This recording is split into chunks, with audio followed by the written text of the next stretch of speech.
August 1947. The British are quitting India nearly 200 years after they took power. One of the largest, most ethnically diverse nations in the world has been divided. One country will now become two, India and Pakistan. As a British barrister draws a line on a map, a once peaceful land implodes. People are forced out of the villages they have lived in for generations. 15 million scramble to be on the right side of the new border. At least 1 million die in the process. And this huge mass of humanity just moving along, barefooted, no food, thirsty. It was a terrible sight, terrible sight. Communities that have lived together for centuries turn on each other in one of the worst communal massacres of the 20th century. It was so senseless, so utterly senseless. And yet, there's nothing you can do about it. Britain, the once great colonial power, looks on as India burns. Hindus and Muslims were in the grip of madness, lunacy.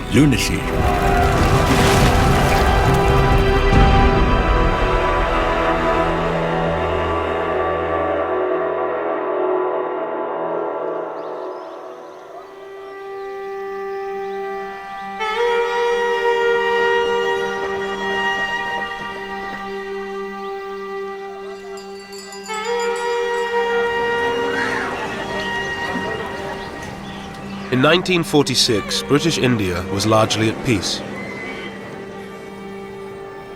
On the surface, there was communal harmony between Hindus, Muslims, and Sikhs.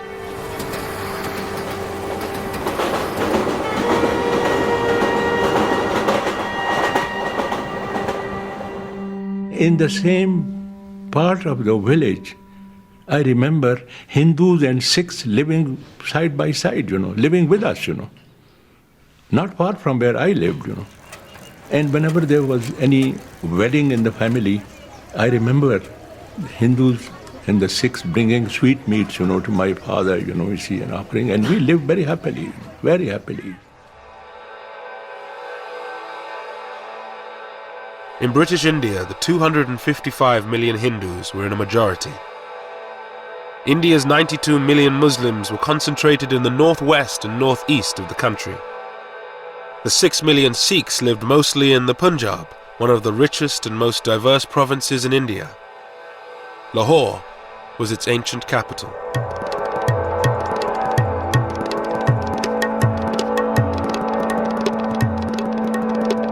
Lahore was one of the most cosmopolitan cities in the country, a center for education and fashion.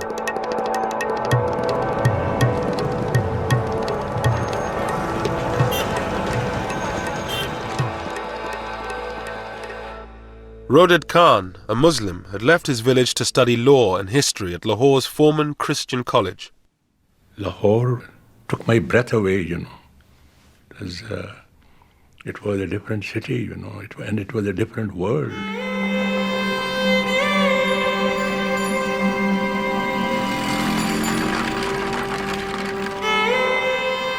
It was a very liberal, very tolerant, very progressive institution.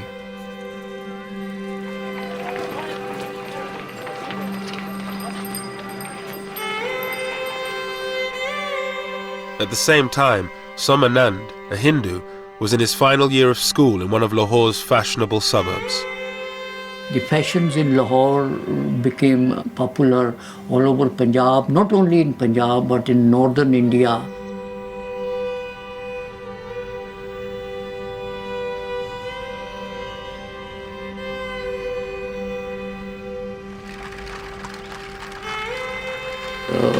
There was a famous saying in Punjabi that a person who has not seen Lahore has not been born yet. He is yet to be born.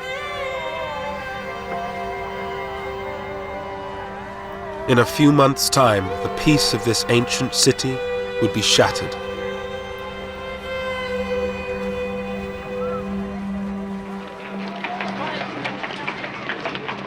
For nearly 200 years, Britain ruled over India's 380 million people. India was the centerpiece of Britain's empire, a source of money and power. For the British who were stationed there, life had changed little in decades.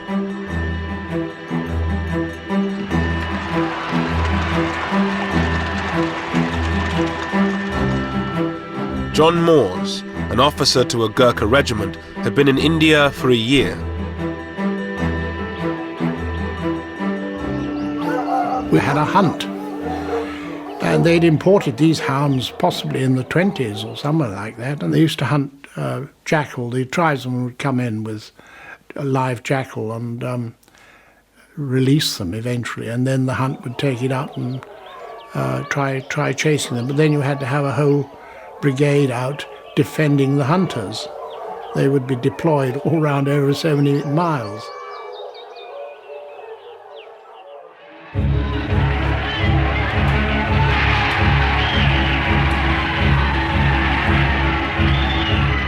For decades, Indians had fought to rid themselves of British rule. The independence movement had been kept in check by ruthless military force.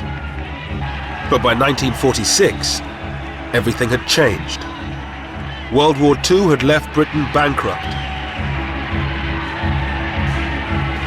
Mr. Moores and the other British troops knew that they would be the last.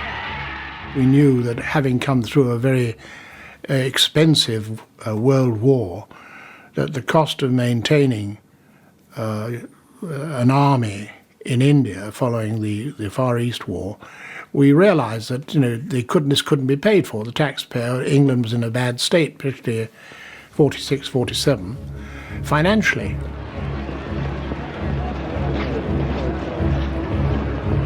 But India's independence leaders were divided over what should happen when Britain left. The Indian National Congress, under its leaders Pandit Nehru and Mahatma Gandhi, demanded a single state where all religions would live side by side.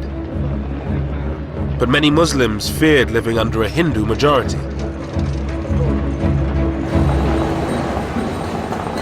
Even in the middle-class homes of Lahore, ancient prejudices ran deep. At one level, they had very cordial relations. Our Muslim neighbors were very good. They helped us, we helped them. But see, Hindus had a curious inhibitions.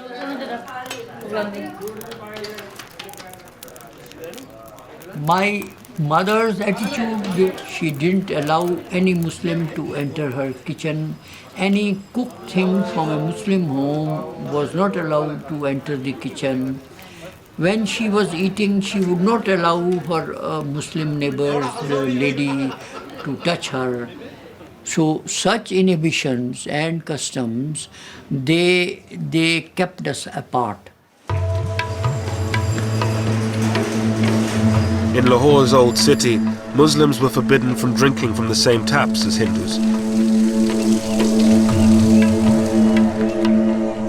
Zahur Uddin, a Muslim, was a champion wrestler from the old city. बाकी असी लोग जाके लगले जांदे पानी पींदे सा ना वो छबील तो पानी गिलास ही कुछ ही सानी सन पियांदे वो इस तरह पानी भी नहीं सन पियांदे उन्होंने एक एडी एडी लम्मी नौजल रखी सी लोहे की वो इत्थों फड़दे सन ते जिथे तुसीं बैठे हो ना उत्थों तक नौजल हुंदी सी इत्थों पानी पांदा सी ते असीं इस तरह पानी पींदे सा वो छूत तो भी सानूं छूत समझदा सी Hindu. The Muslims were not getting enough jobs, education, they were not so education. They envied Hindus who had the best of jobs, and they always wanted. That's why the slogan of a Muslim homeland became very popular among the Muslims.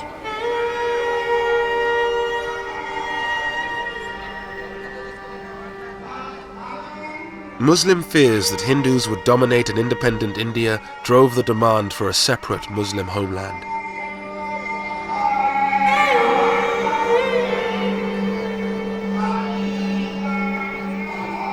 It was championed principally by one man, a 70-year-old British-educated barrister, Muhammad Ali Jinnah. His Muslim League demanded the division of India into two, one country for the Hindus and Sikhs and another for the Muslims.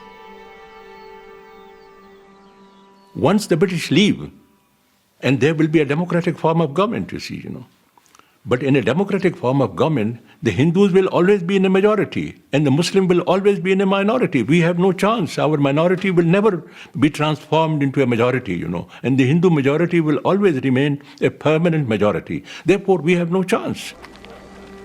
Pandit Nehru, the leader of Congress, toured the country arguing the case for a united India.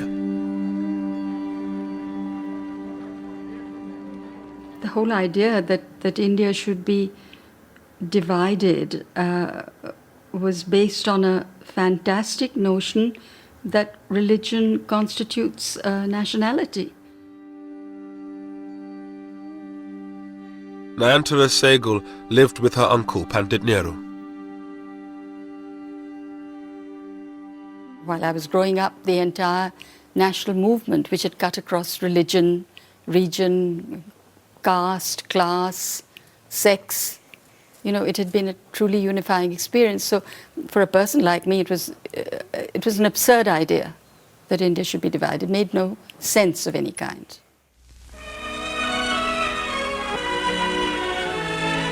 Clouds gather over Simla for the opening of Lord Wavell's conference with the Indian leaders. In March 1946, a British government delegation, the Cabinet Mission, arrived to negotiate between Congress and the League.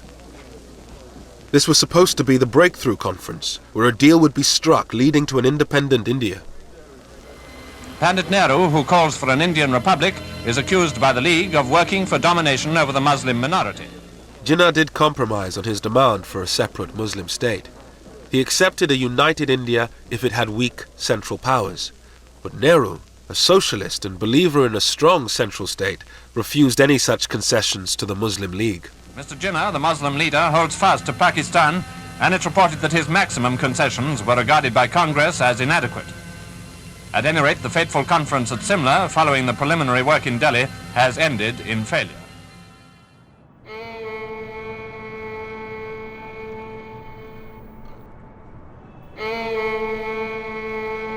Calcutta, a stronghold of the Muslim League, August the 16th, 1946.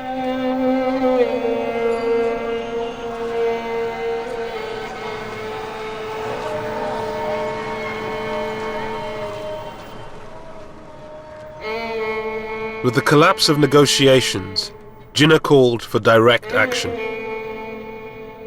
Thousands of Muslims gathered in the center of the city to demand a separate homeland, Pakistan.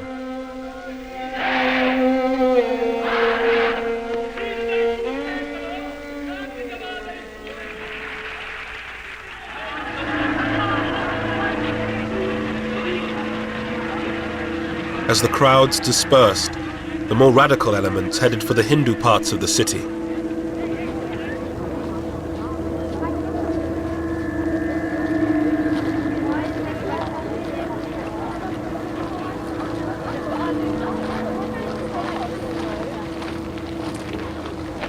I was thinking of going out for a stroll, and then all of a sudden I found some Muslim hoodlums. They came out, shouted, Nara-e Takbir, Allahu Akbar. Allah is the great master.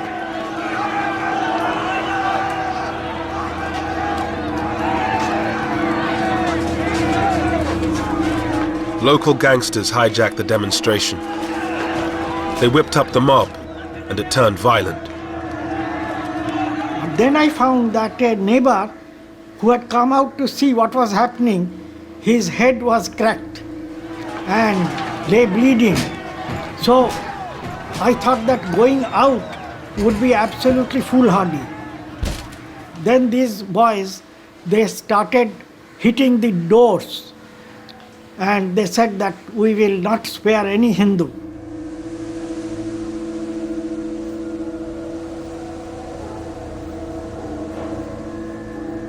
As the city erupted in communal violence, Muslim slaughter of Hindus turned to Hindu slaughter of Muslims. Shankar Ghosh was covering the riots for a Calcutta newspaper. A jewellery shop was surrounded by a crowd armed with iron rods.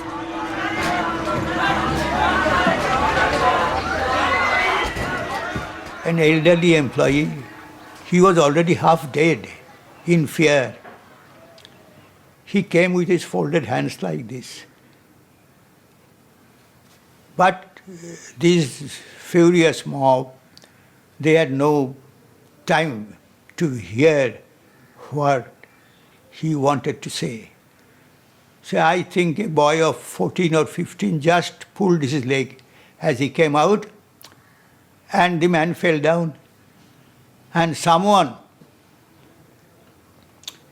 hit him on the head with an iron rod. I think that one blow had finished him.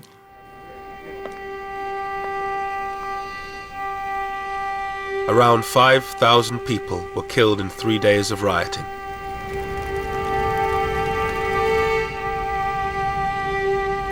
But the British, with one eye on leaving India and fearful of being overrun, ordered the troops to stay in their barracks until it was too late.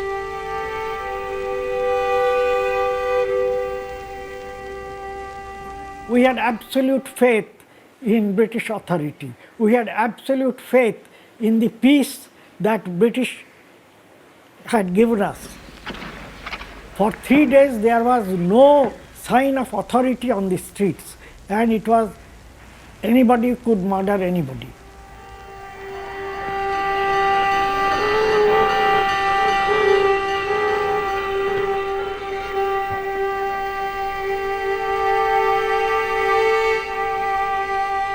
The Calcutta killings shattered the hope of the British that they could get out of India quietly and peacefully. With religious hatred and suspicion growing, the dream of a united India seemed to be falling apart.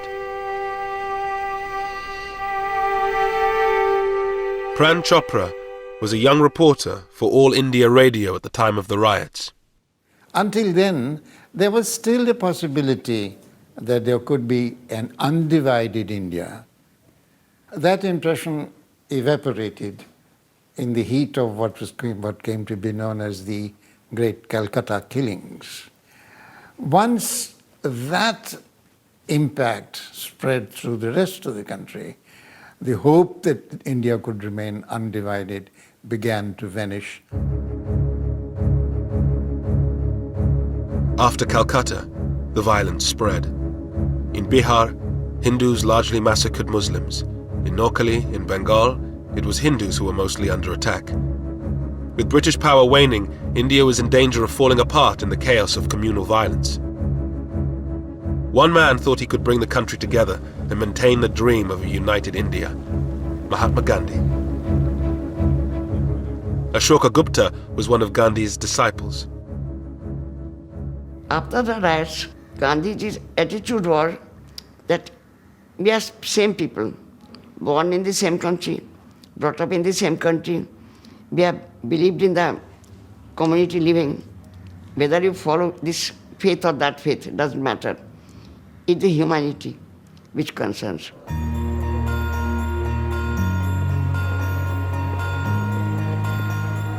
Gandhi spent the first months of 1947 walking through the villages of Noakhali, holding prayer meetings, trying to bring Hindus and Muslims together. Ashoka Gupta went with him. Gandhi walked from one village to another, and while he walked, he sang. He rested in a Muslim house, then he rested in a Hindu house.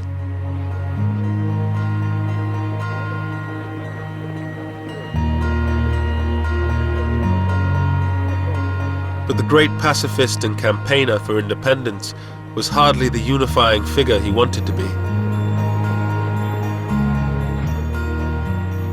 Gradually, the prayer meetings, the non-Hindus were absent.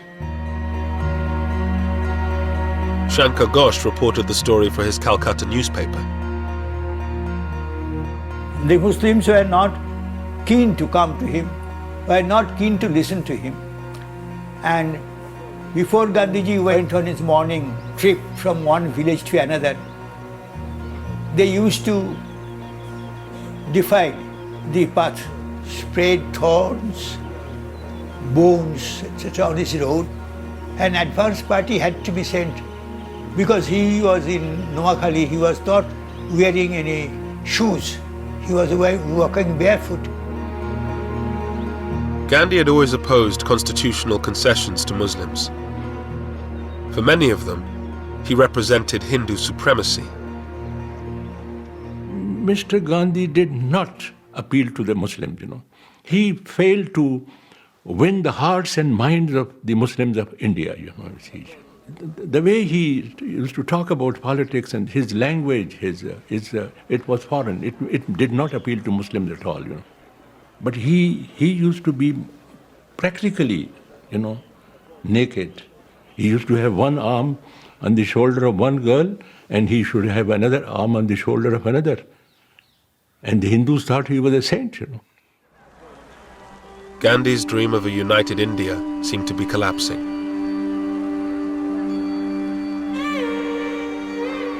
He was a sad man. I think nobody was listening to him. He was considered to be an incorrigible idealist who has no connection with reality.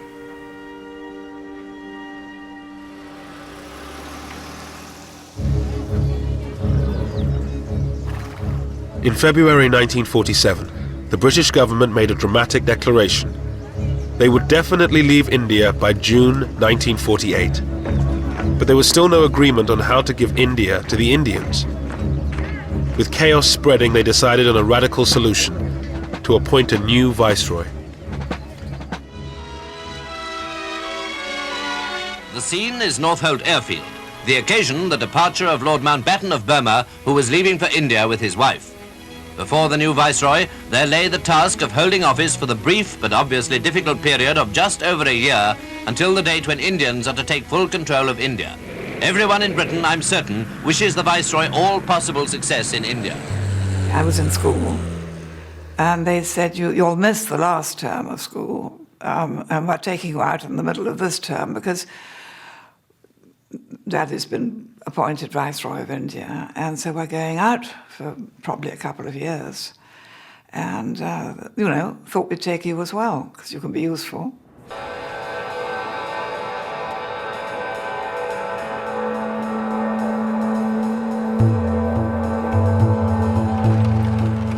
In March 1947, Mountbatten arrived in India. The former Supreme Allied Commander of Southeast Asia had a reputation for being a decisive leader, a man who could knock heads together. His brief was simple: to get a deal and get Britain out before India imploded.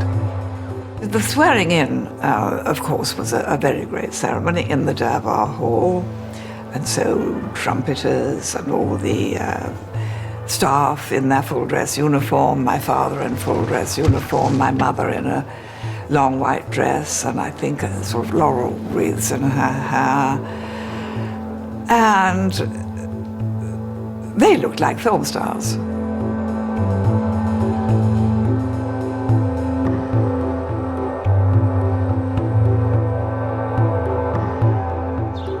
The Viceroy, his wife Edwina the Vicereine, and their daughter Pamela moved into Viceroy's house in New Delhi with its staff of 5,000. In Viceroy's house, there were indoor gardeners. Now, the indoor gardeners just arranged the flowers in the vases and changed the water. And there were 25 of them as indoor gardeners. There was one man who spent his entire time with a seal that bore the British crown, stamping the butter pads. And there was another unfortunate man known as the chicken plucker, who did nothing else. So the scale was so amazing. Narendra Singh Sarila was to become Mountbatten's aide-de-camp, his personal assistant. Among other things, his job was to assist on tiger hunts. Lord Mountbatten was a very articulate man, and he used to plan ahead what he's going to do. And he used to carry it through ruthlessly. Despite the formalities of life at Viceroy's house, Mountbatten seemed like a new breed of Viceroy. First of all, his background helped him, because everybody knew that he was cousin of the king. But still, he acted without any airs. And I think that impressed Indians, because other viceroys kept, their sort of upper lip and that sort of thing. And I think that helped to impress people. Well, the first thing that was different with my father and mother was that when they were entertaining, they were in India, they invited Indians, which had never happened before. Yes, of course, Indian princes were entertained, but the ordinary Indian ministers and lawyers and doctors or whoever had never been invited, so that was quite a new thing.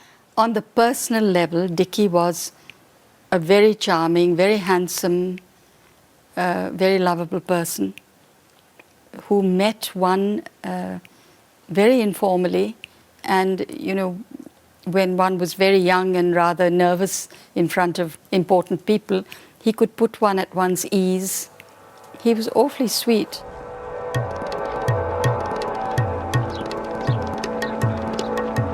Mountbatten's first task was to meet the Indian leaders, Mahatma Gandhi and Pandit Nehru for Congress, and Muhammad Ali Jinnah for the Muslim League. He hoped his more informal style would give him greater success than his stuffier predecessors. They sat away from the desks in armchairs and were offered refreshments of some kind, and he would say, well, now, before you put me in the picture politically and in the state of India, do tell me a bit about yourself. It was a technique that worked with Nehru. The two would become lifelong friends, but it totally failed with Jinnah. He came out of the meeting afterwards and said to his aides, my goodness, he was cold, cold as ice.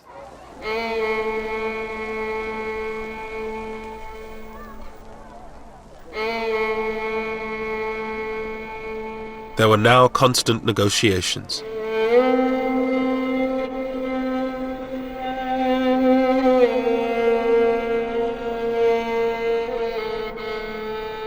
As a divided India became a real possibility, the political tensions at the centre filtered down to the local level.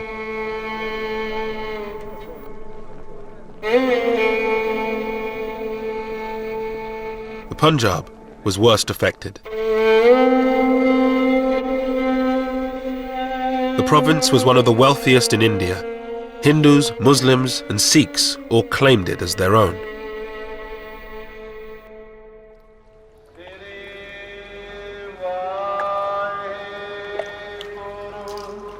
The Punjab was home to most of India's 6 million Sikhs, the location of their most holy site, the Golden Temple. The Sikhs' great fear was that if India was divided, the Punjab, with its Muslim majority, would end up in Pakistan. For Sikhs, it was unthinkable that they would be ruled by the Muslims, historically their enemies.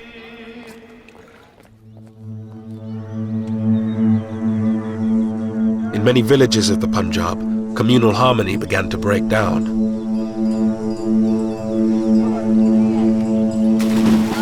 Aridaman Singh Dillon was living in a mixed Sikh-Muslim village. I had Muslim friends and we used to play together. And there was nobody from our families put any obstacles between us. But when the strife began, then I was prohibited from going out with my Muslim friends. But we would sneak away and often will get caught and scolded. My grandfather, he noticed us going about playing around in the fields. We tried to hide, But ultimately he found out and I was giving a good thrashing and scolded.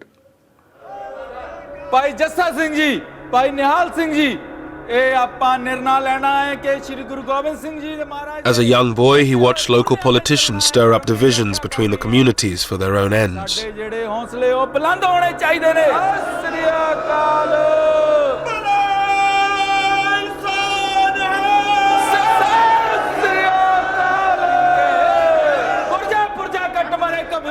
They have to whip up the sentiments of the people, and the easiest way to whip up the sentiments of the people are to tell them that their religion is in danger, that is their community is in danger. What else would they tell? To hoodwink people, to get votes out of them, to get support out of them. The people had to be hoodwinked, and politicians do this.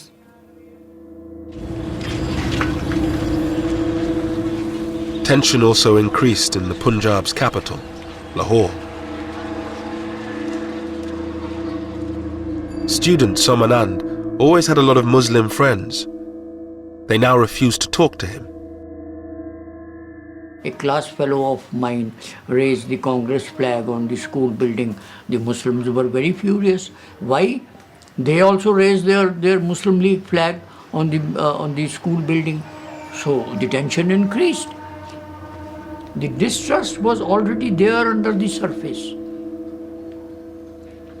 It was there for centuries, but now it came above the surface. John Moores and his band of Gurkhas were now sent to Lahore to help the local police keep the peace. We arrived in Lahore around about the 23rd of April.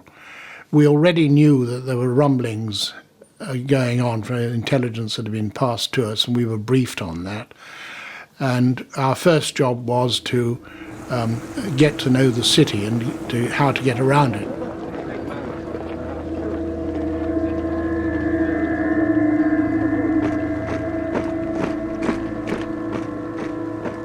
We had orders that we were to stay armed, and you'd have to go to a dance or have dinner out somewhere with a 845 revolver strapped on, because there was already talk about people having reprisals.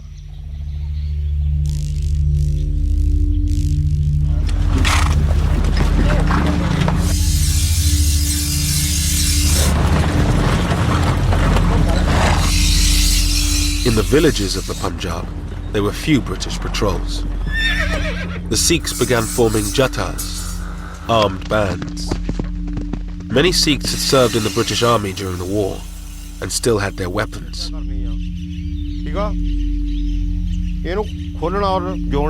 These ex-soldiers began to train their Sikh brothers to prevent a Muslim takeover of the Punjab. Jatadar Shingara Singh had recently been released from prison where he served time for assault. He lived in a Sikh majority part of the Punjab. फौजी साढ़े आप एक अपना फौजी साढ़ा भरा ही लगता है लोग तो वो बड़ा को दादा ना बहुत फौजी आ गए चलानी आप ही चलाने बड़ी जाता फिर उन्हें चंगी तरह सब दसता इदा इदा करो इदा करो सानू इधर पा के दिखाया नहीं वहाँ कोई चलानी रोग हो गए चलानी दुगला लगला वो इधर कंधा का बड़ा रोला ले लेना A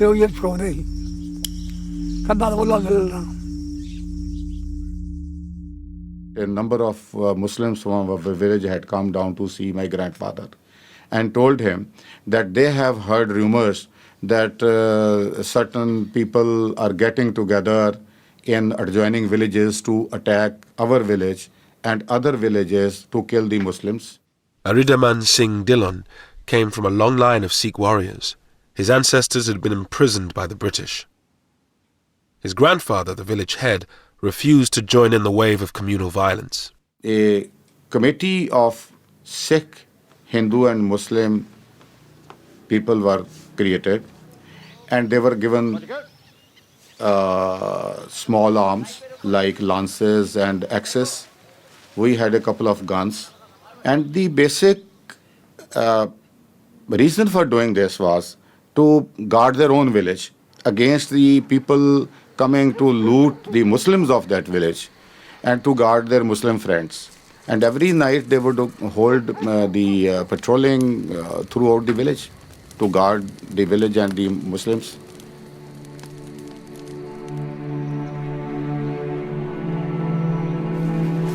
Seeing the Sikh preparations for war, Muslim villagers decided to launch a first strike. In March 1947, Sikh villages around Rawalpindi came under attack.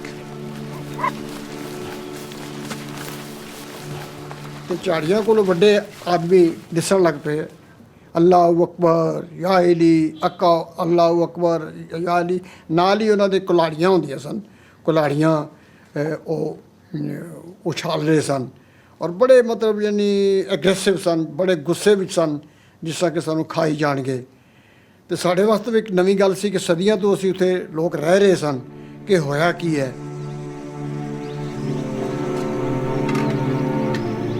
The Sikhs were heavily outnumbered by Muslims.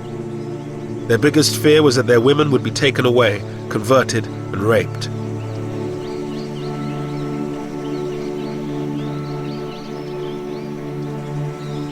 ਇੱਕ ਮੁਸਲਮਾਨ ਸੀ ਗੁਲਾਮ ਰਸੂਲ ਉਹਦਾ ਨਾਂ ਸੀ ਉਸਨੇ ਇੱਕ ਲੜਕੀ ਦੀ demand ਕੀਤੀ ਕਿ ਇੱਕ ਲੜਕੀ ਮੈਨੂੰ ਦੇ ਦਿਓ ਤੇ ਅਸੀਂ ਸਾਰੇ ਲੋਕਾਂ ਨੂੰ ਉਹ ਬਦਮਾਸ਼ ਟਾਈਪ ਦਾ ਆਦਮੀ ਸੀ ਔਰ ਅਸੀਂ ਸਾਰੇ ਲੋਕਾਂ ਨੂੰ ਇੱਥੋਂ ਹਟਾ ਦੇਵਾਂਗੇ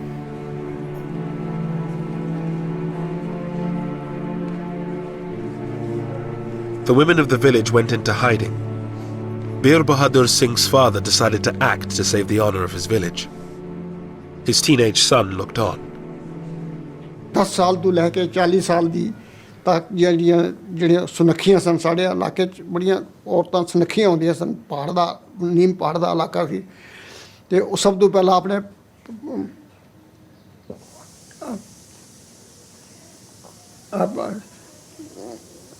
थोड़ा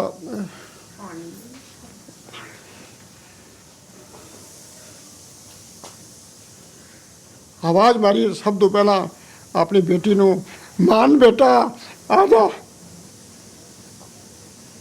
मेरी भैन मान कौर जिसदी जी मेरे को 2 साल वड्डी सी 18 और 19 साल की सी और बैठ गई मेरे पिताजी ने खंडा जब कर लगे तो वो वार जड़ा सी ਉਹ ਲੱਗਿਆ ਨਾ ਵਾਰ ਲੱਗਿਆ ਨਾ ਰੱਬ ਜਾਣੇ ਮੋਹ ਆ ਗਿਆ ਔਰ ਕੀ ਹੋ ਗਿਆ ਮੇਰੀ ਭੈਣ ਨੇ ਆਪਣੀ ਗੁੱਤ ਇੰਝ ਕੀਤੀ ਔਰ ਮੇਰੇ ਪਿਤਾ ਜੀ ਨੇ ਬੜੇ ਗੁੱਸੇ ਨਾਲ ਉਹਦਾ ਦੁਪੱਟਾ ਇੰਝ ਕੀਤਾ ਔਰ ਮੋਰੀ ਕਿਰਪਾਨ ਔਰ ਸਿਰ ਉਹ ਪਰੇ ਸੀ ਪਿਆ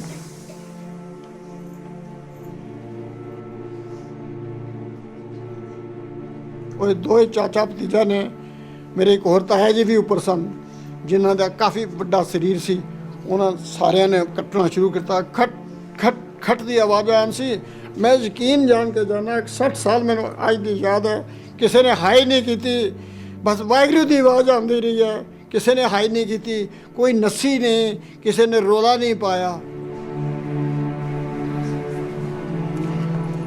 Such scenes were repeated throughout the western Punjab in March and April 1947.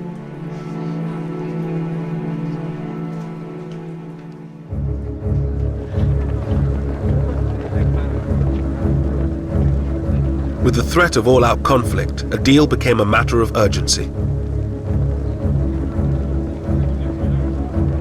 The Congress leader, Pandit Nehru, now had power within his grasp.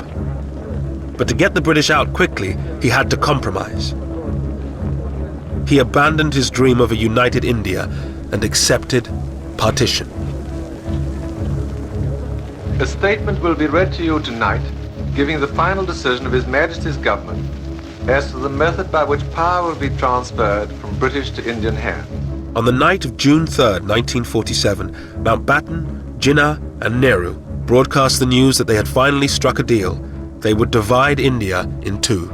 I must honestly appeal to every community, and particularly to Muslim India, to maintain peace and order. I couldn't believe it. I couldn't believe it. It was like a dream come true, you know. mighty forces are at work in the world today and in India, and I have no doubt that we are ushering in a period of greatness for India. I remember I heaved a sigh of relief that there was partition, because we did not want to live with the Muslims anymore. But there can be no question of coercing any large areas in which one community has a majority to live against their will under a government in which another community has a majority. The partition deal involved giving those provinces with a Muslim majority to Pakistan and those with a Hindu one to India. But Mountbatten and Nehru insisted that the Punjab and Bengal would be treated differently despite their Muslim majorities.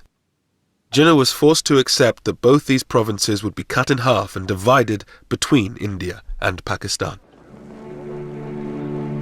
The next day, at a press conference, Mountbatten dropped a bombshell. Britain would not be leaving in June 1948, as had been planned, but on August 15, 1947, just 3 months away. When asked why the date had been brought forward by nearly a year, Mountbatten replied, "Why should we wait? Waiting would mean that I should be responsible, ultimately, for law and order." It should have been possible for them to say that, look, there is no great hurry, don't fix a timetable, let it proceed in a more orderly manner. But he was a decisive man. This is the job I have to do, this is the date by which I'll do it. This was his personality. That made the pace of the partition furious, impossible to moderate. It was no question of it being too soon, it was much too late. Because in fact, when he arrived, he saw the situation was so much more volcanic than he'd been led to believe in England. And he had that diary that he had over everybody's desk saying however many days to independence, because it seemed so unbelievable. And the next morning you went into your office, it was 1 day less, and it certainly concentrated people's minds.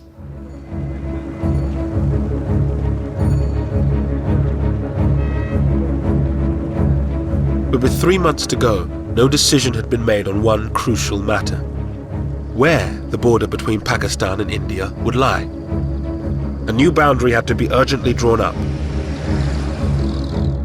The man chosen for the task had never been east of Paris: British barrister Sir Cyril Radcliffe.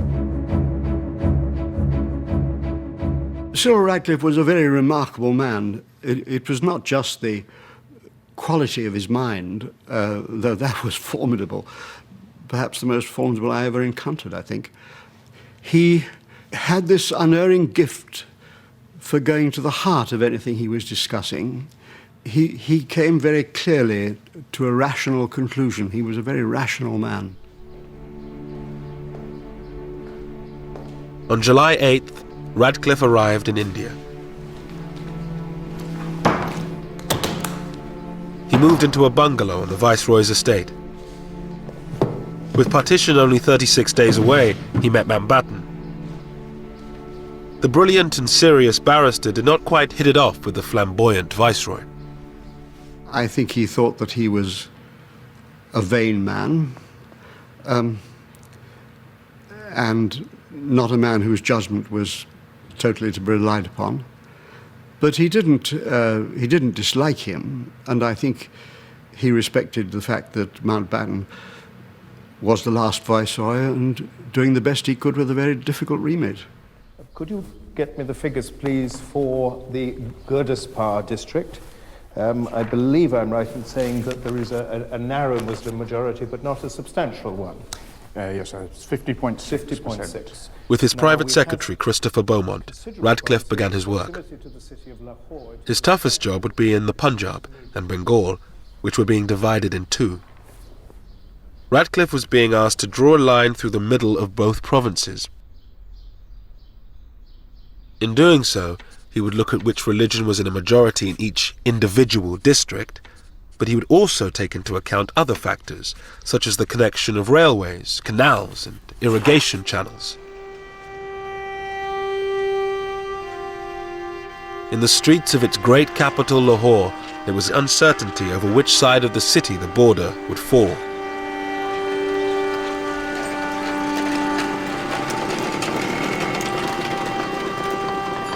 Satish Gujral was an art student in Lahore from a politically influential Hindu family.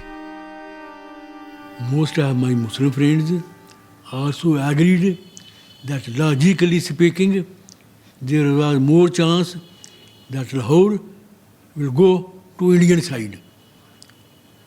Because seeing everything belongs to Hindus, education, money, banks, insurance, buildings.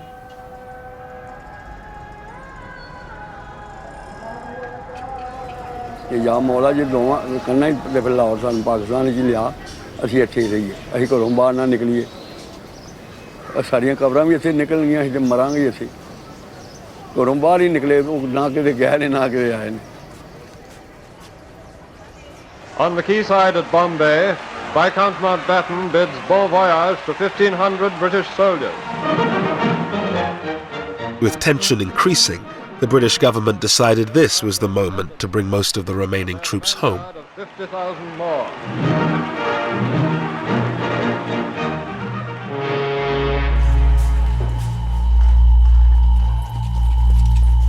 With just over a month to partition, tension on the streets of Lahore began to turn to violence.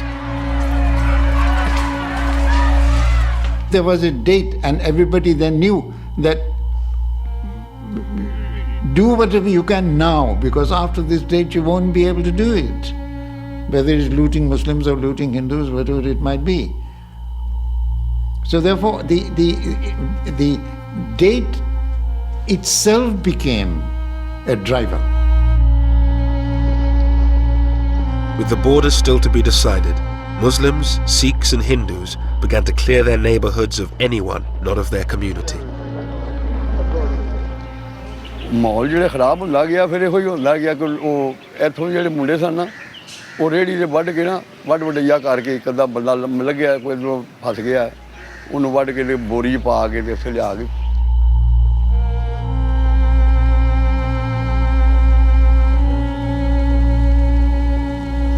ਉਹ ਹੈਗਾ ਸੀ ਉੱਥੇ ਲਿਆ ਕੇ ਤੇ ਉਹਨੂੰ ਸਾੜਦੇ ਸਨ ਇਹ ਮੁੰਡੇ ਮੁਸਲਮਾਨ ਜਿਹੜੇ ਐਸੇ ਏਰੀਏ ਜਿੱਥੇ ਜਿੱਥੇ ਮੁਸਲਮਾਨ ਹੈਗੇ ਸਨ ਉਦੋਂ ਹਾਲਾਤ ਇਸ ਤਰ੍ਹਾਂ ਇਹੋ ਜਿਹਾ ਰੋਈ ਕਤਲ ਹੋਇਆ ਮਾਰ ਦਿੱਤਾ ਸਾੜ ਦਿੱਤਾ ਇਹ ਆਪਣੀ ਹੋ ਜਾਂਦੀ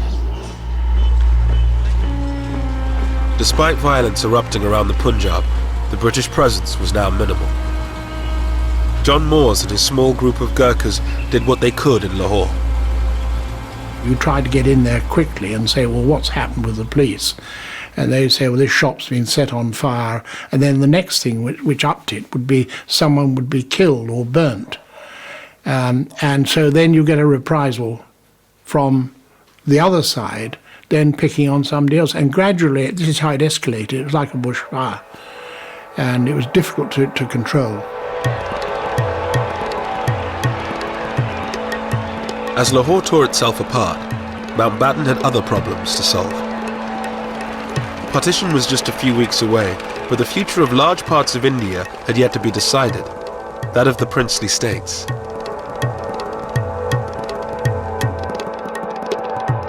Ruled by princes, these semi-autonomous states were dotted around India. They had been allowed to run their own affairs in return for their loyalty to the British Crown.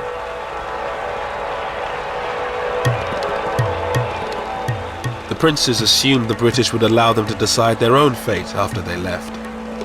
But Mountbatten had done a secret deal with Nehru. He would hand most of them over to India. Narendra Singh Sarila, then a young prince, attended the meeting where Mountbatten announced their future. In July 47, my father said that the last Chamber of Princes meeting is going to take place in Delhi, in which Mountbatten will address the princes. It is an important meeting. You go, you deputize for me. He was trying to build me up. On July 25th, the princes gathered to hear what Mountbatten was offering them.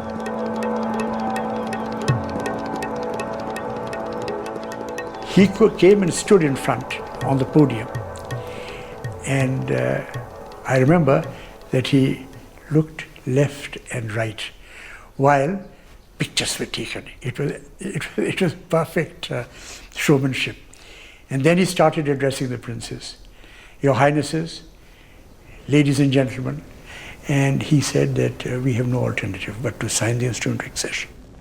Mountbatten told the princes they had little choice: join the Indian Union or be swept away in a wave of democratic change. And I think this made a great impression, and many of the princes who had these ideas that they would become independent and do what they like, this collapsed. They realized that if they didn't sign, most of the princes, small ones, they would be most probably wiped out. With the princes in the bag, the partition settlement was nearly complete. All that remained was the final border, down to Sir Cyril Radcliffe. I think it was the loneliness of the decision which I remember him talking about. It wasn't a single decision, it was a series of decisions about where the line should be drawn. These decisions were going to be his, and he had to take responsibility for them. And I think he found that a lonely experience by comparison with some of the things he'd done. Sir Cyril had no time to see what was happening in the lands he was dissecting. His approach to drawing up the boundary, separating majority Hindu Sikh areas from majority Muslim ones, almost certainly encouraged the religious cleansing of entire districts. There were areas where the margins were not very great. Therefore, the majority in those areas wanted to make sure that the process didn't get fudged with small numbers. So drive the minority out, whether it is Hindu or Muslim minority, to make sure that this bit of territory doesn't slip out of your hands.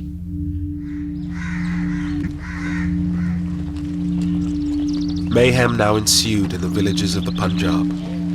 A few individuals took a stand. Dylan's grandfather was threatened for trying to protect his Muslim neighbors. Some people had often sent messages to my grandfather that people who were going about looting and killing Muslims, they wanted to eliminate our family because we were putting an obstacle in their way. But my grandfather would not be deterred. He would not be afraid. He was that way.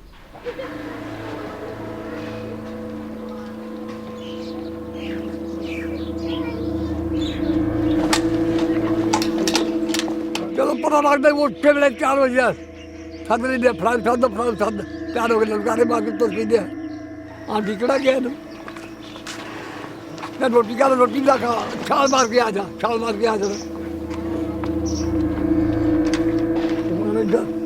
I broker की तरह ऐ broker मार जाओ ना तेरा का ऐ तो कर बढ़िया मेरी बात नहीं बैठ लो ऐ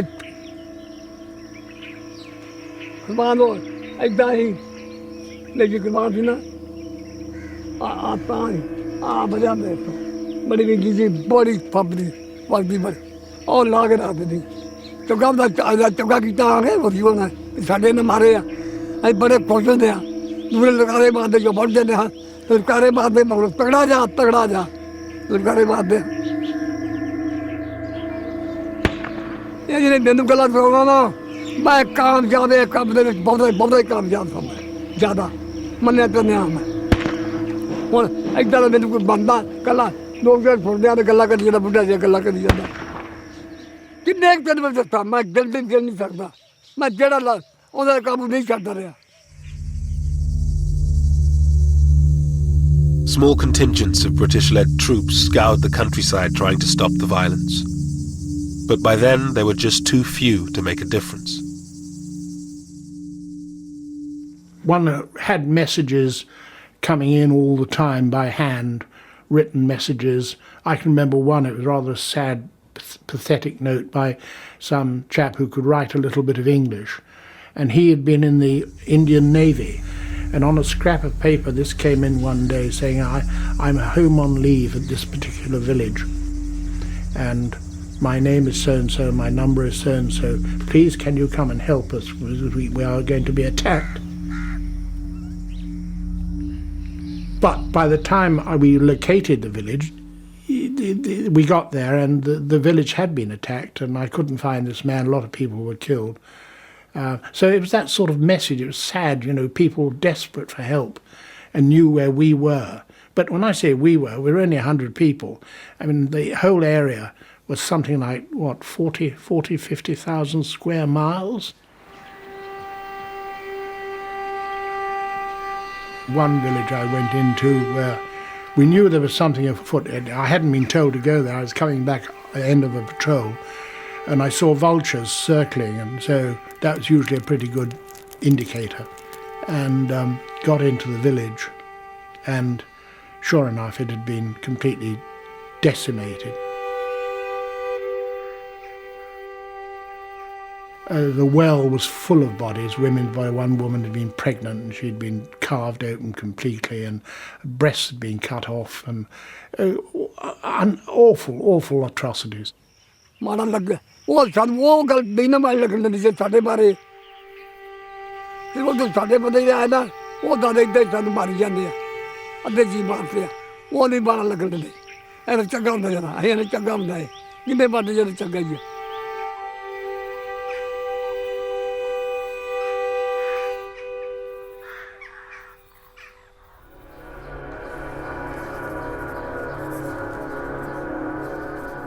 In Lahore, murder was now an everyday occurrence.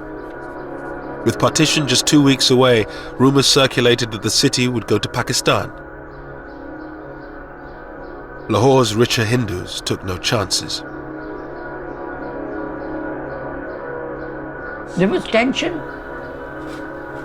The Hindus started leaving much before the partition Lahore. They knew that Lahore would go to Pakistan. They started leaving the city, but they pretended that they are not leaving. They kept their drawing rooms as it was there. All the sofas and all the furniture was there. In the hearts there was a hope lingered that Lahore would be on this side.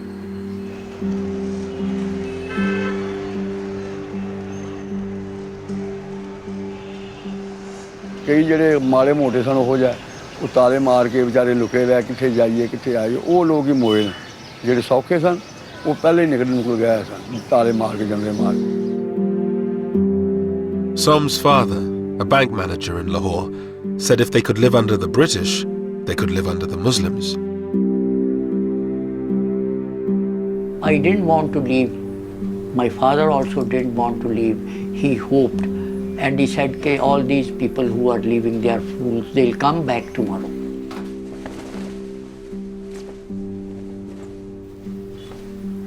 But that was not true. When our neighbors started leaving one by one, he still hoped. Our closest neighbors who we had very close relationship, the Bhatiyas, when they left, my father wept that day. As thousands fled, Muslim gangs set fire to the Sikh and Hindu areas of the old city. The old Lahore, beautiful and historic, was in flames. At night when I used to sleep on the terrace, I could see the Hindu Shahalmi area burning 5 miles away.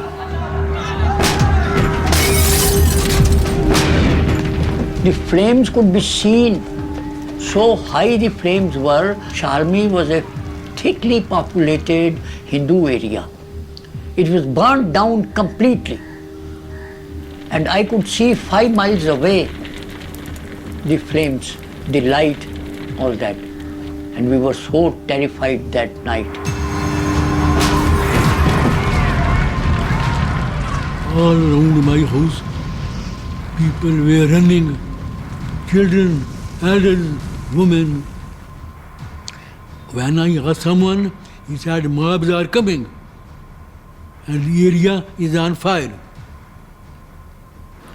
He told me to run at once if you want to save your life.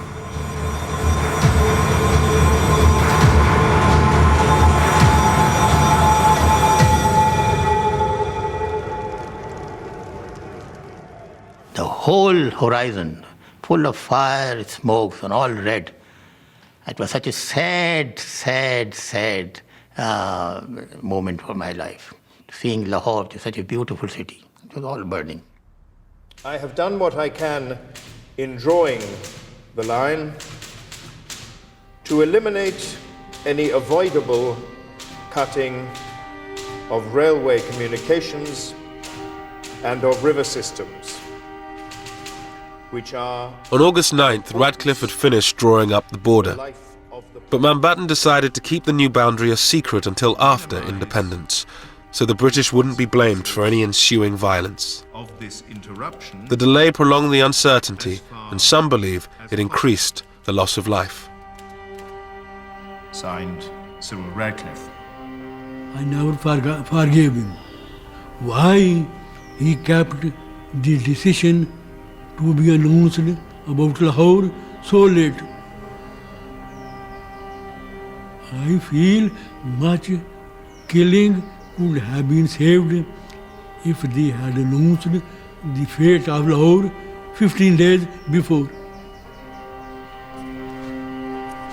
On the eve of independence, Radcliffe wrote to his stepson in London. Nobody in India will love me for my award about the Punjab and Bengal, and there will be roughly 80 million people with a grievance who will begin looking for me. I do not want them to find me. I've worked and travelled and sweated. Oh, how I have sweated the whole time. Radcliffe left India 4 days later, never to return. He was deeply conscious that his rulings or his recommendations would generate controversy, conflict, and the possibility of a loss of a lot of human life. I do remember him saying that any solution, any drawing of the line would have done that.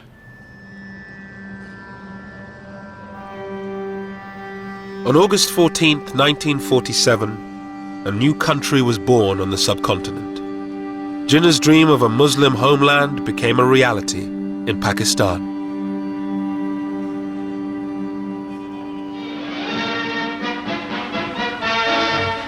Through Karachi's streets drives the Quaid-e-Azam, Muhammad Ali Jinnah, Pakistan's first Governor-General. It's Karachi's first day of independence, and the crowds are out to greet him and Earl Mountbatten. Mountbatten was in Karachi to declare independence for the newly created state. Bizarrely, no one except he and Radcliffe knew where its borders were, but this didn't stop the celebrations.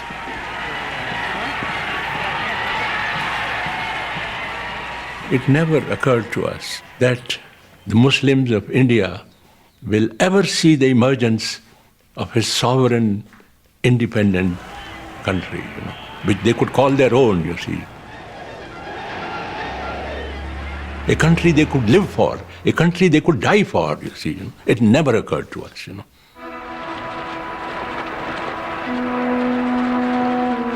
The next day, it was the turn of India to celebrate.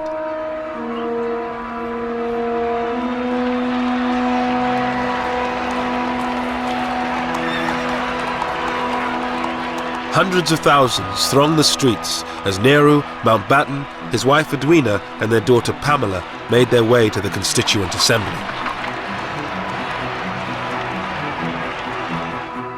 Unfortunately, when my parents arrive, they can't get in because the crowd is so thick, but so thick, that they can't open the doors. So there's no way for them to get in.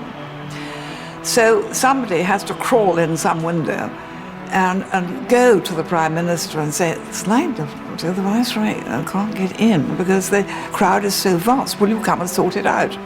So Nehru had to sort of scuttle around the back and start hitting people and shouting at people and clearing away, which he was always brilliant at and loved doing. And eventually my parents were allowed to make their state entrance considerably less dignified than had been expected.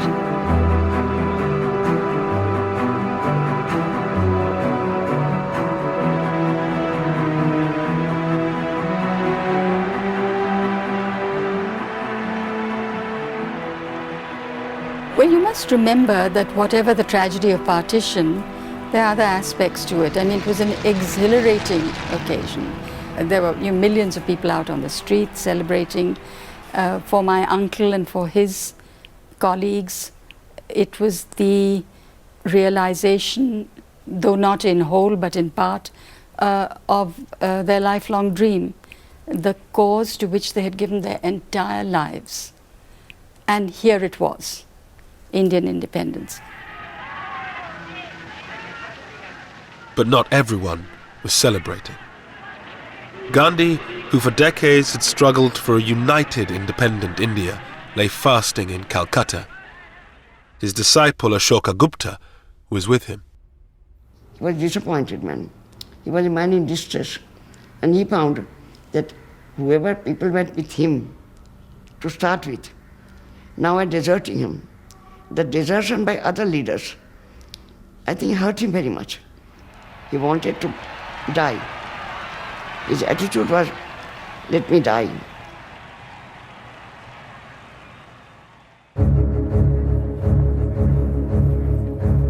With the celebrations over, Mountbatten finally announced the new border.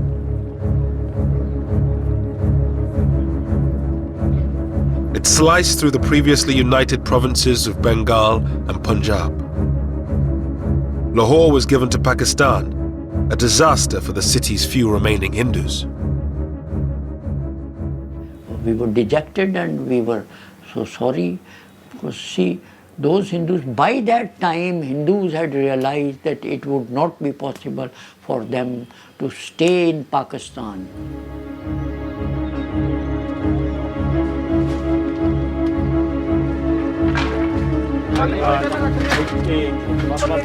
Millions of people were now on the move. Muslims who found themselves on the Indian side of the border, and Hindus and Sikhs who were on the Pakistani side.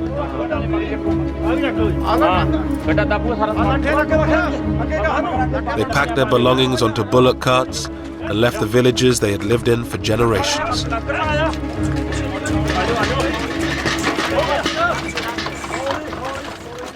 डरते हैं जी हाँ डरते हैं डरते तो डरते हैं सब भी अजीब आजन कोई चीज नहीं चुकन दी वाला भाई आके कुछ नहीं जाना तुम अपनी जाना ले जाओ गड्डियां ते बहन दी करो गड्डियां ते दो दो बोरियां आटा सुੱਟ ਲਿਆ जिन्ना घर हैगा सके ਤੇ ਇੱਕ ਗੱਡਾ ਸੀ 6 ਘਰਾਂ ਦਾ ਕੋਈ ਪਤਾ ਨਹੀਂ ਸੀ ਇਹਨਾਂ ਨਹੀਂ ਪਤਾ ਵੀ ਆਇਆ ਵੀ ਆਪਣੇ ਪਿੰਡ ਹੀ ਜਾਵਾਂਗੇ ਇੱਥੇ ਬਲੱਗਣੀ ਆਉਣਾ ਸੀ ਪਿੱਛੇ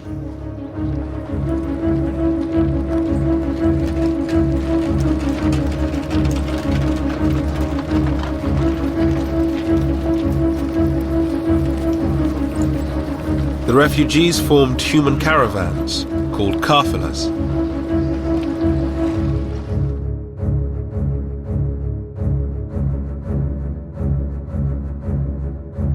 The lucky ones had military escorts to protect them from armed bands waiting on the roads. The first major refugee movement, the biggest concentration, was about a 50 miles long column of over 200,000 people was moved, and I was escorting it from Jalandhar onwards up to the Pakistan border. Wajahat Hussain was a young army officer. He had been sent to the Punjab to deal with disturbances on the border. We had very few troops with us, very few troops with us. So here were these people. There were no transport arrangements. There were no arrangements for the medical cover. There was nothing except that we had collected these people in open spaces. They were told to move, and they were moving on foot. Some had bullock carts, and they put their belongings on the bullock carts, and their old people and children. Others were on the foot. And we used to do initially we used to do about 15 to 20 miles in a day, but as they got tired, as the days passed by, they became less and less. Military ਨਾਲ military ਆਉਂਦੀ ਰਹੀ ਅੱਗੇ ਪਿੱਛੇ ਪਿੱਛੇ ਅਸੀਂ ਨਾਲ ਦੋ ਤਿੰਨ ਮੌਤਾਂ ਵੀ ਸਾਡੀਆਂ ਉੱਥੇ ਰੋਟੇ ਆ ਕੇ ਹੋ ਗਈਆਂ ਹੈਗਾ ਹੋ ਗਿਆ ਬਿਮਾਰੀ ਪੈ ਗਈ ਬਹੁਤ ਜ਼ਿਆਦੀ ਬੜੀ ਮੁਸੀਬਤ ਸੀ ਬਿਠੇ ਫਿਰ ਕਾਬਲਾ ਖਲਾ ਨੇਰ ਪੈ ਨੇਰੀ ਪਾ ਫਿਰ ਜਹਾਜ਼ਾਂ 'ਚ ਵੀ ਰੋਟੀਆਂ ਸਾਨੂੰ ਇਸ ਤਰ੍ਹਾਂ ਨੇਰਾ ਪੈ ਜਾਣਾ ਉੱਥੇ ਕਾਬਲਾ ਕਰੀਆਂ ਤੇ ਕੋਈ ਜੇ ਪੱਕੀਆਂ ਤੇ ਪੱਕੀਆਂ ਨਹੀਂ ਪੱਕੀਆਂ ਨਹੀਂ ਪੱਕੀਆਂ ਨਹੀਂ ਪਾਣੀ ਗੰਦੇ ਪੀਤੇ ਪਤਾ ਨਾ ਝੋਨੇ ਲੱਗੇ ਝੋਨਿਆਂ ਵਿੱਚੋਂ ਐ ਕਰਕੇ ਤੇ ਪਾਣੀ ਪੀਣਾ Throughout August and September, the columns of refugees grew and grew, from hundreds of thousands to millions. Well, you imagine 2 million people on one road virtually, and it's just a seething mass of people trying to get water, trying to call in. Wells were poisoned, trying to find food, trying to cope, trying to cook, women having children. It's awful, awful things.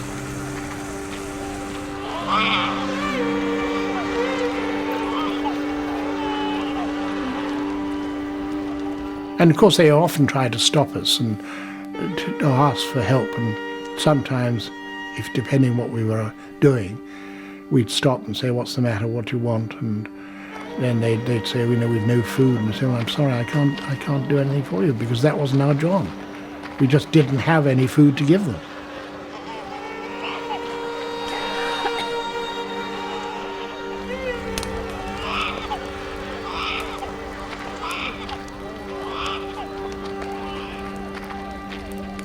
First they used to start throwing their baggage which they were carrying, everybody, whatever little they had to carry. And after 3-4 days, they used to gradually drop, and then they were left with just the clothes shattered, tattered.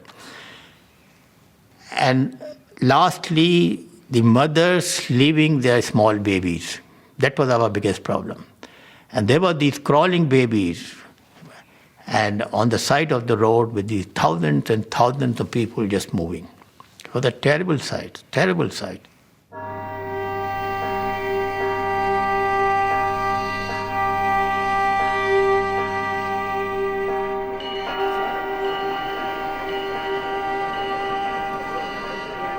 Tens of thousands of people boarded special refugee trains that made their way between India and Pakistan. They were easy prey for the armed gangs that roamed the countryside. It was John Moore's job to escort a trainload of Muslim refugees to Pakistan.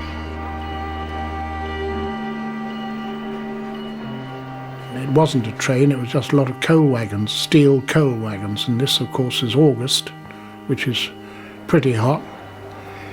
And we loaded up these wretched refugees.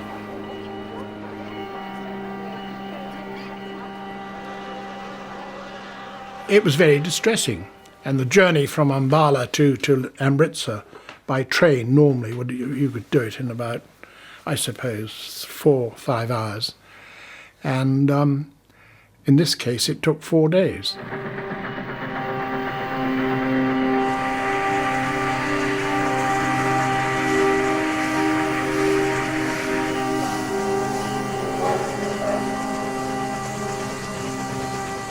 There was no water, very little water on the way. We had our own supplies of water for the 3 platoons, but we had a job to do, and we couldn't help them.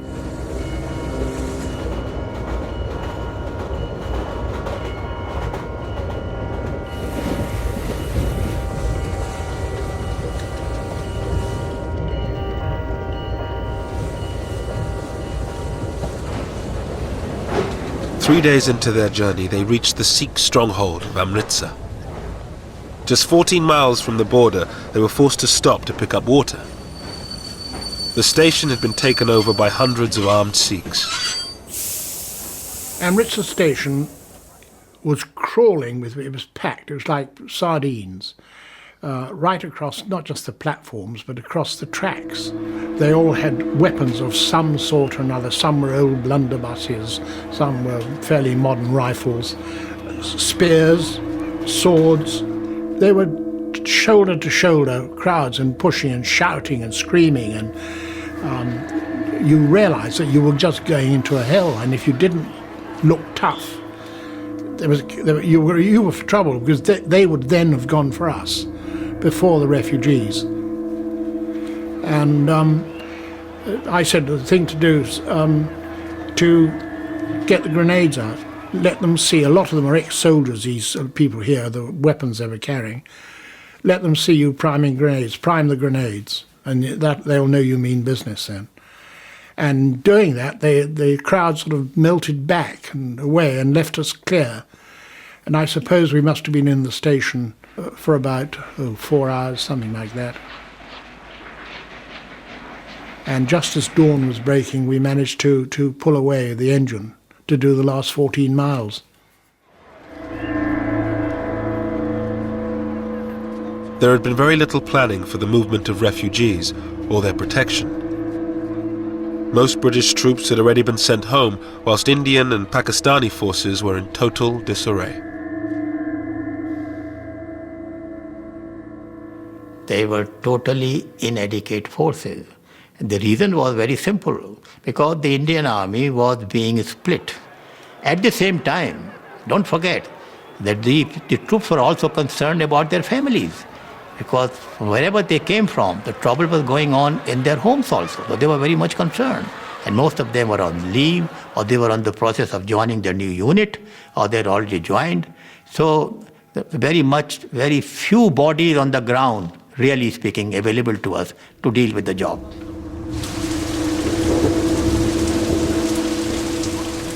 Most trains had no military escorts with inevitable consequences. John Moores was called to Ambala station to meet a train that had been attacked. This was a trainload of, 500, 600, 700 people, most of whom had been killed, slaughtered, mainly elderly people, young children, young women, and they had been attacked and slaughtered, shot. I can remember seeing a young woman with she was still alive, her head open, cut open, and you could see her brains, and knew there was nothing that we could do. We hadn't got any surgical facilities or anything like that, but it was a horrendous thing, and I still think about it very much. Art student Satish Gujral helped organize the transportation of refugees. In Amritsar, he saw the hatred partition had brought. The Muslim girls' school nearby had been raided, and all these girls had been brought out, stripped, then taken in procession to this location, where they were being systematically raped. I have recalled in my life story that when watching it, I looked at the face of those others who were attending it in search of compassion. I found none.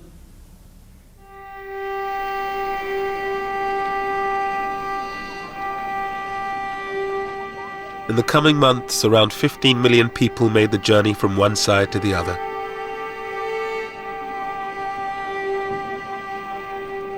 At least 1 million were dead.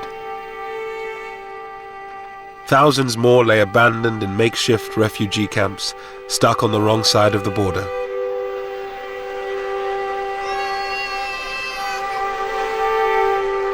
The Viceroy now led the relief effort. My mother was forever visiting the Punjab. She visited in 5 months.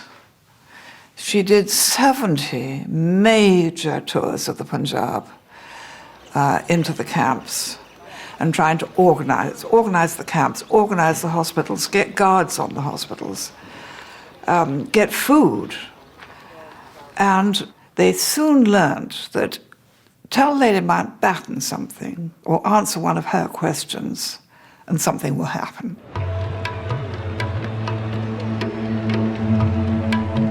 Pandit Nehru, the new Prime Minister of India, toured some of the camps with her. Finally, he came face to face with the price his people had paid for partition.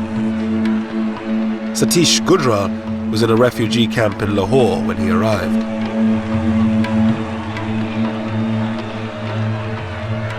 I vividly recall everything graphically.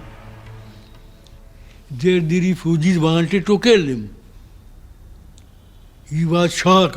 A man who grew up as the darling of the people was going to be killed by the same people.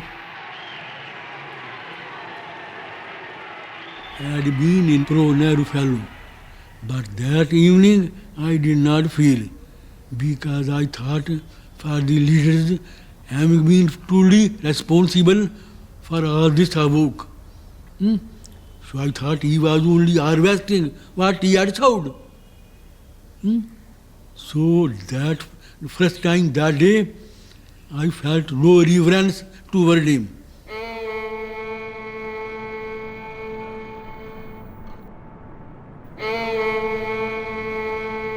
In Lahore, there were now few Hindus left. Somanand and his father were among the last. In the weeks following partition, they came under attack from Muslim gangs seeking a religiously pure Lahore. And it was free for all in the city. There was no one to check them. So they had come for that purpose, and somebody had given them our address and all that, and they came to kill us. But fortunately, we had a very narrow escape, and I was with a neighbor, with a Muslim neighbor, and they looted, they ransacked the house, took away all the clothes which they could use, all our shoes. And when our Muslim neighbor raised a hue and cry, they said, "We'll shoot you if you support the Kafirs." It was too much even for Som and his father, who throughout the violence had held out the hope that they could stay on in the city of their birth.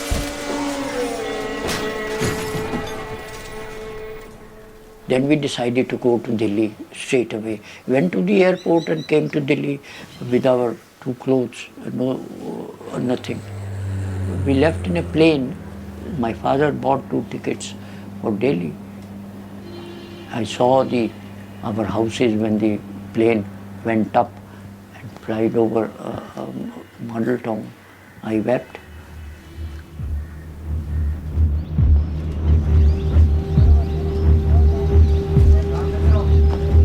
In Dillon's village, where the Muslims had been protected by his grandfather, the Indian army arrived one day and ordered the Muslims out. It was a sort of very heavy moment. There were tearful departures and farewells. The Muslims left most of their assets and properties with their neighbors, thinking that they would be able to come again to pick those things up.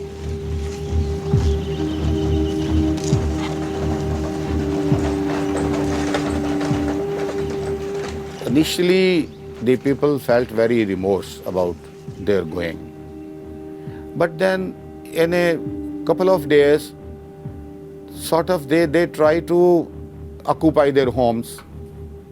They try to take away whatever they had left.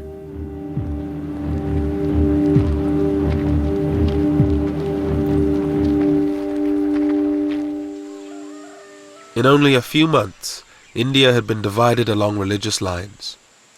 The Indian part of the Punjab was cleared of nearly all its Muslims, while Pakistan was emptied of most of its Sikhs and Hindus.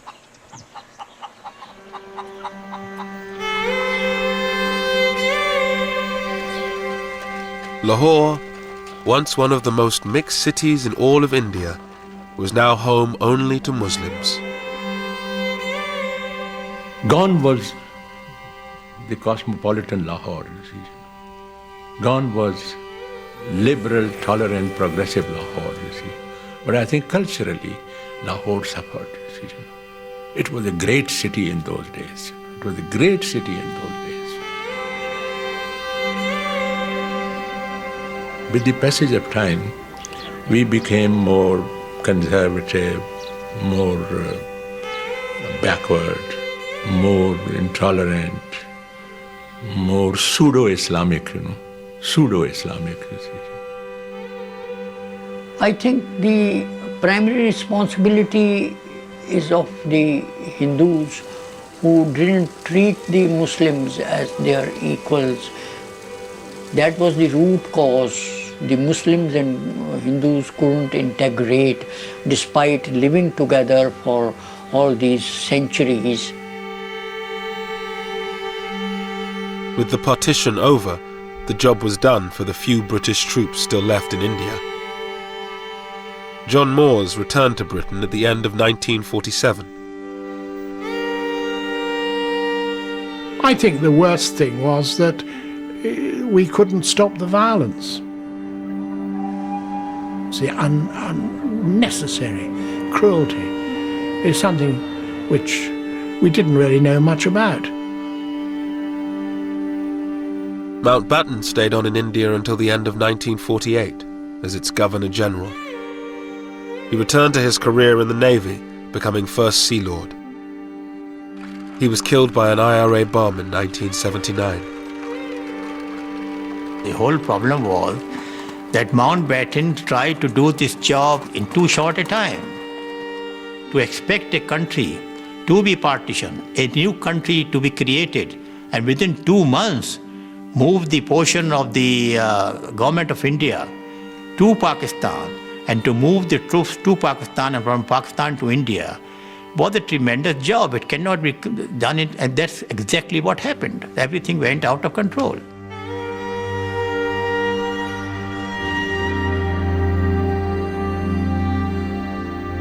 Satish Gujral, the art student from Lahore, became one of India's greatest painters.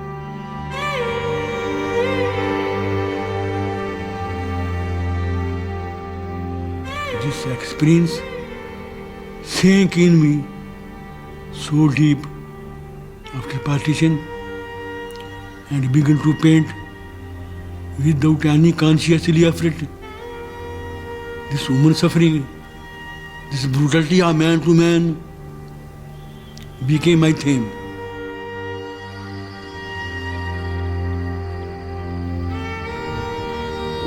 The border created in 1947 would become the focus for 3 wars and 60 years of animosity between the government of India and Pakistan. But for the people of the two countries, it was the tragedy of separation that lingered on.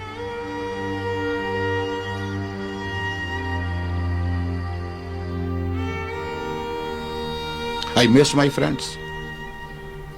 I couldn't understand why they had to go. Why were they pushed away? The only thing was that they were being pushed away. I knew they were not going happily, so I couldn't understand why. And I still think, why? What did anybody get out of it?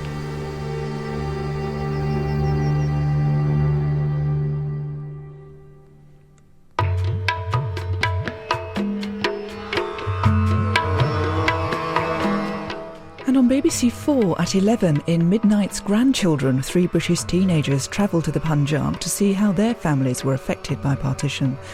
Coming next here on BBC 2, Newsnight.